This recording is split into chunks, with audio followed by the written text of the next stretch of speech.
Hello everyone, it's David. We are on Season 5, Episode 4, Babylon 5, A View from the Gallery. Um, Epic battle scenes in some of this. There's some dialogue, and you're going to see this is what they call a standalone kind of episode. An episode that you can pluck out, watch on its own. It doesn't have anything to do majorly with the plot, but it can come up with some pretty interesting stuff. You'll see and meet two characters, Mack and Bo, and they are maintenance workers.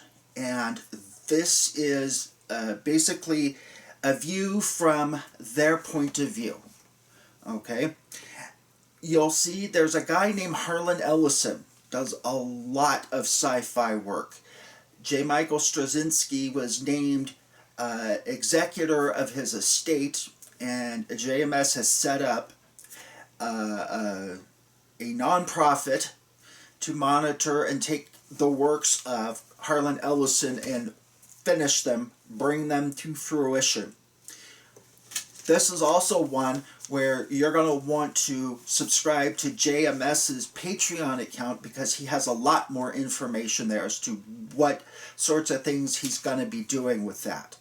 So, and as I've always said before too, there's rates as low as $2 US dollars a month, and if you pay a year in advance, so $24, you can get a discount. At least I'm sure in the United States we can. I don't know about other countries how that works in that scenario. So please check it out, and please consider subscribing if you've got the money. As low as $2 a month. Come on. Almost everybody's got that, right? At any rate, a monitor satellite is destroyed by who? We don't know, but luckily the GAM have had some information. GAM worried about a hostile force and looking for targets to invade. And so is Babylon 5 going to be a likely target? We don't know. But the best bet is to destroy all of the enemy ships so that they don't get back, and it remains a big question mark, and it becomes too much hassle to invade. Who is this enemy race? We don't know, and as far as I know, we never find out. So, Captain Lockley wants a life pod set aside for Sheridan and Delenn. Can't Drawl do anything, or is Drawl dead now that the Shadow War's over? What is he doing down there? This would be, to me, a perfect example of Drawl helping wipe, especially those big capital ships that end up coming through the jump gate. But I guess he's busy doing something down there being Drawl. I don't know. What is his role now after the big Shadow Wars are over? We meet the two maintenance crew, Mack and Bo. We cue the entrance. Raymond O'Connor plays Mack and Lawrence Lejeune as Bo. And they talk about spoo being $10 an ounce. What does spoo taste like? And he says, I don't know, it tastes like spoo. No, you're supposed to say it tastes like chicken. Evidently the joke was lost on one of them. That must have gone out of style in the preceding 200 years. But that's it. Any rate, Michael Garibaldi and Captain Lockley get in a heated argument over the invading fleet and intel provided by the GAM, because during the first little wave of the attack, the enemy tried to download their tactical data. Well, Mr. Garibaldi didn't include that in his report that, hey, they can access our tactical systems. So, of course, Lockley is ticked off.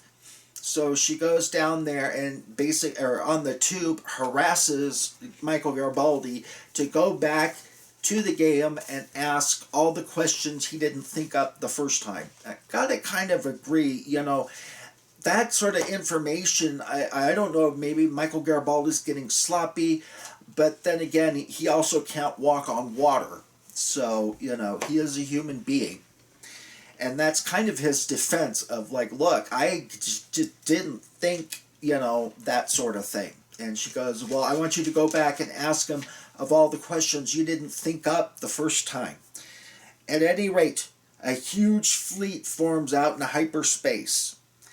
The first wing exits the jump gate, and Mack and Bo get to go on a break during a major battle. Okay? Sure.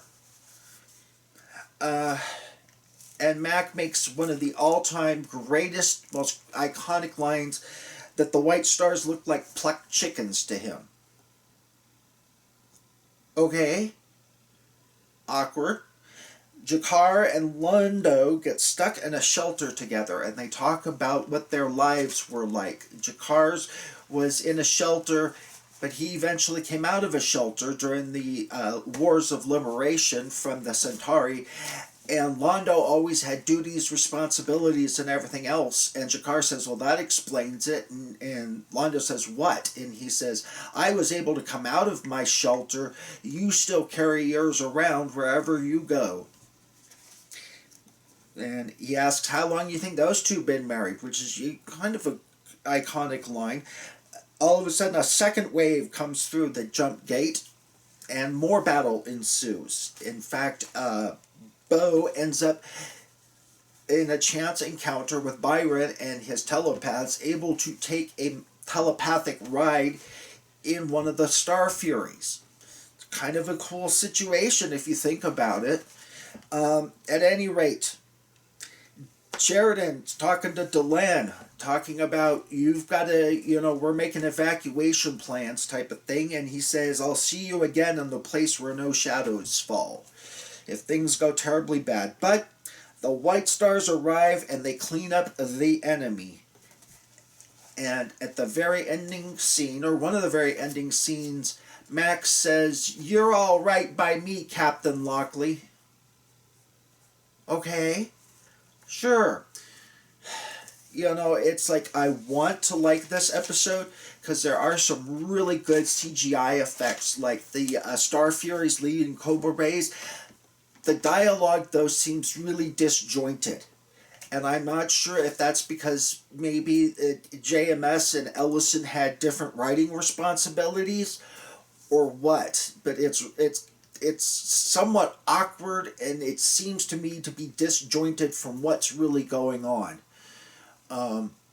But I think the intent here, or I'm pretty sure the intent was to show things from the point of view of your average Joe Blow. Okay. And so that's kind of what I take away from this. What do you guys think? What do you think was the main intent during this episode? Was it to just beat back the enemy and we're on to the next episode? Or do you think there's a little bit something underneath what's going on here? At any rate, like, comment, subscribe, and share. We are now over 200 subscribers. So thank you guys so much. We're going to keep it on going. Let's break 500. Yay, I know we can do it.